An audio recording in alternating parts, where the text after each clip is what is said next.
Joker Folie Deux was not a movie I was particularly excited to see, least of all because I thought the first one was good, but not great. I never quite got the hype of a movie that's essentially Taxi Driver and King of Comedy mushed into a blender, but it was entertaining enough. So now we have a sequel and it's a musical, and I didn't care about this movie until I saw everyone losing their minds. The online reaction was so strong that I could only think this movie was doing something bold, and whether it succeeded or not was immaterial. My curiosity was piqued, and I like it when a director or a studio takes a big artistic swing.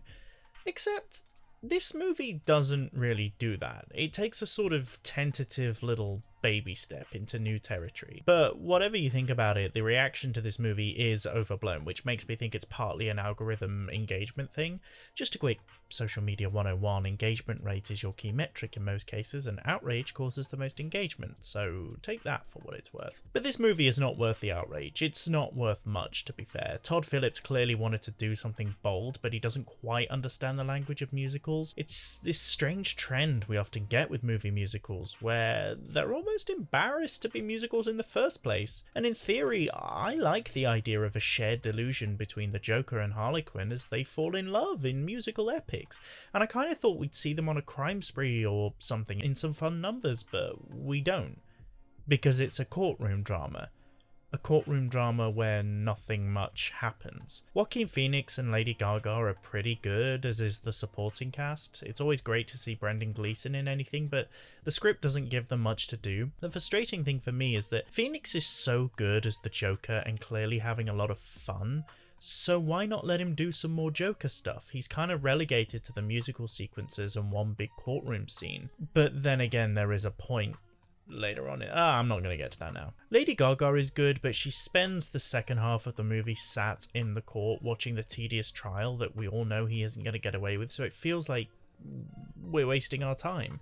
The one scene that was really compelling though was the Gary Puddles testimony.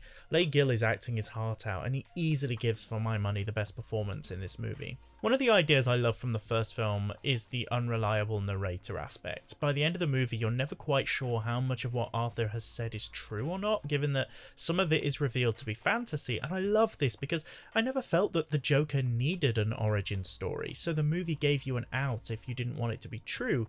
With this movie, there's none of that. It's all revealed to be true and literal, and fuck that. And that leads me to the ending, which is really controversial, and a quick spoiler warning for those who haven't seen it, but I was left with this feeling that my time had been wasted. Joaquin Phoenix had built this character to convincingly become the Joker, and while I have no problem with the bait and switch of the real Joker killing him / becoming him, or being inspired by him, or whatever, it did feel like my time had been wasted.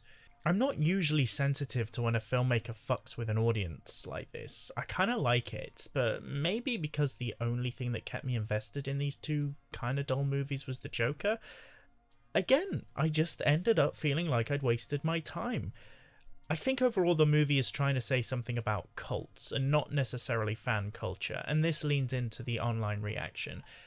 I see the obvious parallels regarding the audience wanting one kind of Joker and this turning out to be another, but I wonder if it goes deeper into the idolization territory, i.e. turning a very human being into something that they're not, rather than comic book fans.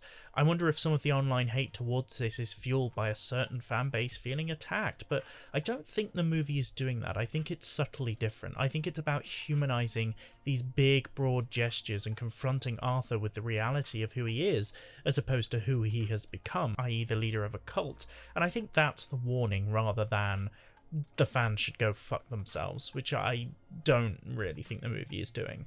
Overall, Folie Deux is not as bad as the internet says, but it's not that good either. It wastes a great premise, and it wastes the talents of its lead actors. It has its defenders, and they have some interesting takes, so be sure to listen to those too, but I'm not gonna rush to watch this movie or assess this movie in any way again anytime soon, so take that for what it's worth.